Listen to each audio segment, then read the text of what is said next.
Hi everybody and welcome back to my channel. I am SimpliDimi, aka Dimitri. This channel is about faith, fun and finance. So if you're interested in one or all three, then continue watching and also consider subscribing.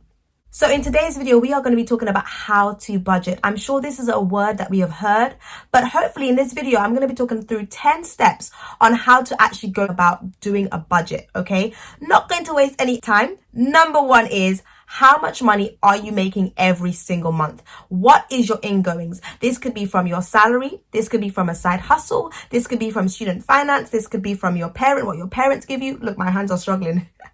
This could be from what your parents give you. Whatever the case may be, how much money do you actually get in every single month? First things first, you need to know that number. Second thing is knowing your outgoings. What things do you need to pay for on a month-to-month basis, and how much do those things cost? It's all well and good knowing that you've got to pay for the light bill, but how much is the light bill? It's all well and good knowing you've got to take the tube, but how much money are you spending on the tube? Are you getting a travel card? Are you doing pay as you go? You know, those things might chop and change, but when you're doing a budget, you actually need to really have a set cost as much as possible. So really thinking on a month-to-month basis, what are my set costs? For me, those are things like food, transport, mobile phone bills, subscriptions. They could be for me as a Christian, it's my tithe. Those are month-to-month things I need to be paying for. All right. Then the third thing is what are the costs that might happen every 3 months, maybe even once a year? Do you know how much they cost? Do you know when they come about? So for example, I know there are people who pay for their gas bill every 3 months. Again, how much does that cost? And for me, I have to pay for a subscription for my job once a year. And that is a cost of £250. Now, because I know that cost comes around April, instead of it being a big chunk of money that is just taken from my account, and I just feel the pain. I mean, even when they actually take the money out, I feel sad, but I do budget for it over the course of 5 months, £50 each month. So I know that, it's something I've planned for. So you don't just want to plan for your monthly outgoings. You want to be planning for your quarterly outgoings or your once per year outgoings as well. So now we're moving on to number 4. And number 4 might be kind of, depending on who you are and kind of what you can and can't do. But those would be money you put towards, your friends, family, and charities, which is kind of like ways to support them, not in terms of having fun with them, but actually supporting them.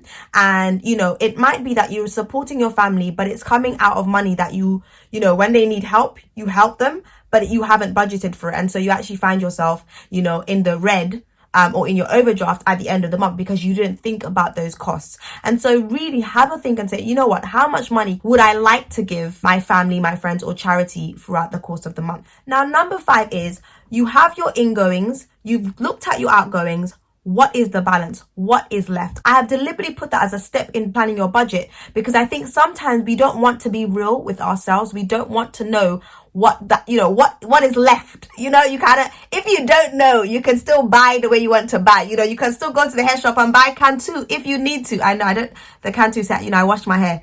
Okay, focus, Dimitri. But you are able to buy what you want to buy because you don't know how much you have left, and it's kind of like ignorance is bliss. No. Number 5, know what your balance is. My ingoings is this, my outgoings is that, my balance is X. So I know what that is. And then number 6 would be, okay, how much do you want to save?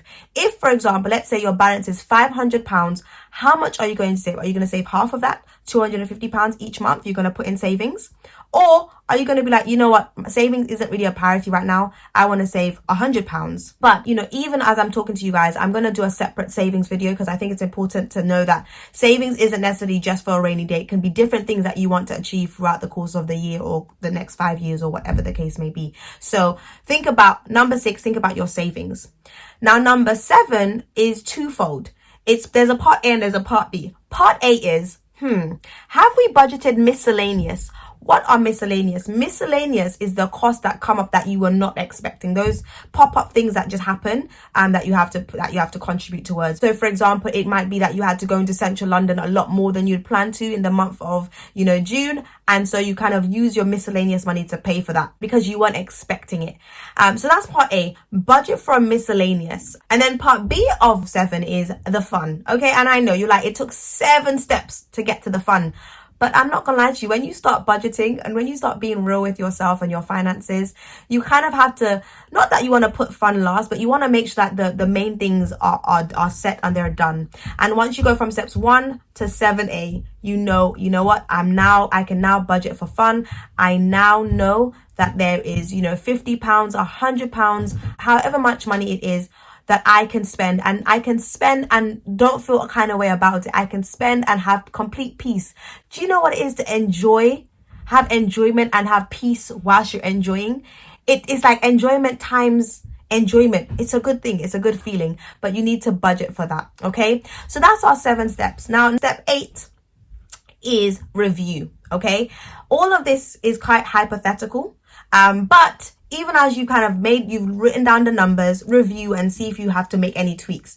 You might have given yourself £150 for food, for example. You might have to increase that to 200 because, you've got a family and, actually the boys are eating a lot more. Or you might be actually single and by living by yourself and think £150, I can probably put that to 100. So depending on, what your numbers are, really review them and make sure that they are as realistic as possible. Now, the 9th thing you should do is make sure that when you're reviewing, it comes to 0. You have a 0-based budget. What is a 0-based budget? That literally means that you make sure that your ingoings minus your outgoings make 0. Okay. And for me, when I didn't do that, I found that I would spend more because I'm like, oh, I have a bit of extra. But actually, when I know that no, 0 means 0, I've been better able to keep hold of my finances and stick to my budget. Okay. So if you, for example, you do your ingoings, your outgoings, your fun, your miscellaneous, and you have £12 left, maybe put that £12 in your miscellaneous, or you put that £12 into your savings. Just make sure that it's 0 when you calculate everything. Okay. And then the 10th thing is review again.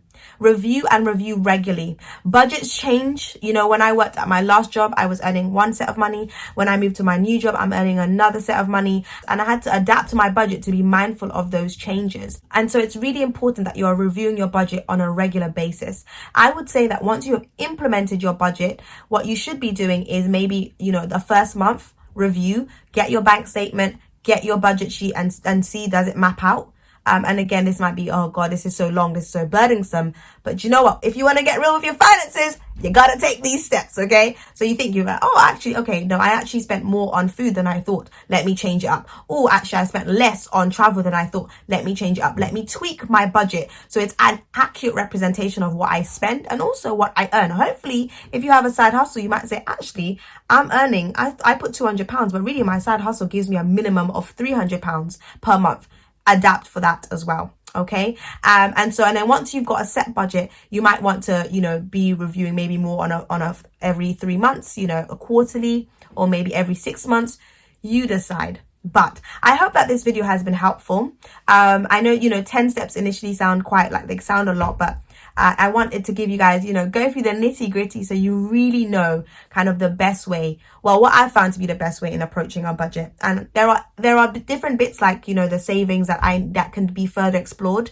Hopefully I'll be able to get to that in another video. But if there are other things from a financial point of view that you want me to kind of discuss, please feel free to comment down below. And also tell me, are you using a budget? And if you are using a budget, are you sticking to your budget? So it's either yes, no, or I am, but I'm not. So then technically you don't have a budget anyway. No, I'm joking. I hope, as I said, I hope this was informative, and I will see you by God's grace in the next video. Bye for now. God bless.